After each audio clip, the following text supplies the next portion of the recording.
Yes, they are mainly called the five C's of credit. You're talking of character, capacity, capital, condition, and collateral.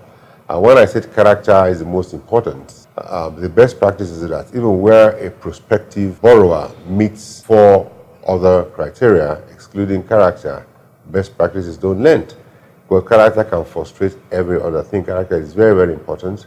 Character talks about a track record, what the person has been, how he or she has managed credit in the past, what are his tendencies or his or her tendencies in terms of integrity, in terms of honesty. You could tick all the boxes, but where you fail in character, the best practices don't lend. So character is very, very important. There are 24 options for securing facilities from the Bank of Industry, and the bank guarantee is just one of them. The philosophy behind the bank guarantee is that we're sharing risks with your commercial bank who know you better, because the BOI is not a deposit money bank, so we don't relate to the customers on a daily basis. The commercial banks do on a virtually daily basis. They're closer to them, they're able to monitor, they're able to track them better. So we just feel that sharing risk with the commercial banks is a very good thing to do. It's a win-win situation for the customer and the Bank of Industry as well. Because the turnaround time for BG-backed facilities is much, much shorter than when you opt for other means of securing your exposure. For instance, such arrangements could involve parties beyond the commercial bank, the customer, and BOI. If you want to do legal mortgage, for instance, you're going to deal with the government. You need to have some of your documents signed by government or approved by public sector institutions. And in most cases, we don't have control over such processes, and neither do the customers have control over such processes.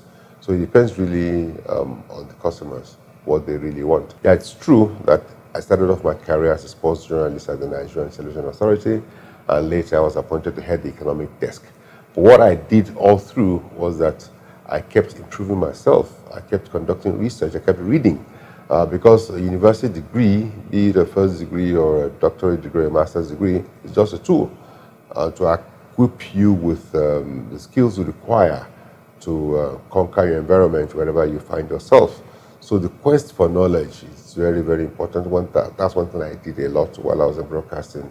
Most of my reports were research-based, and that was what impressed Malam Ibrahim Ali, who was then the managing director of the Bank of Industry, of the Nigerian Industrial Development, I beg your pardon. That was BOI's precursor institution. He offered me the job to be senior manager corporate communications at the Bank of Industry in August 1990.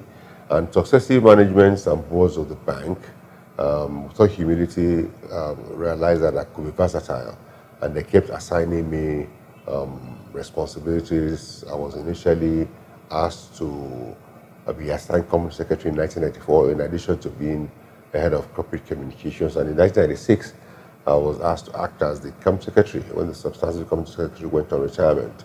Subsequently, I was confirmed as company secretary, and I served as company secretary for 16 years. And later, I was promoted general manager, strategic planning, corporate communications, and corporate secretariat. I was general manager for 6 years, alongside being company secretary, and later I was promoted executive director business development, which I handled for 2 years. And in 2014, I was reassigned executive director of small and medium enterprises, and I headed the SME directorate for a period of 4 years. Under my leadership, we were able to grow the annual disbursement to SMEs from the previous annual average of about 1.8 billion to about 28.3 billion over a period of 3 years.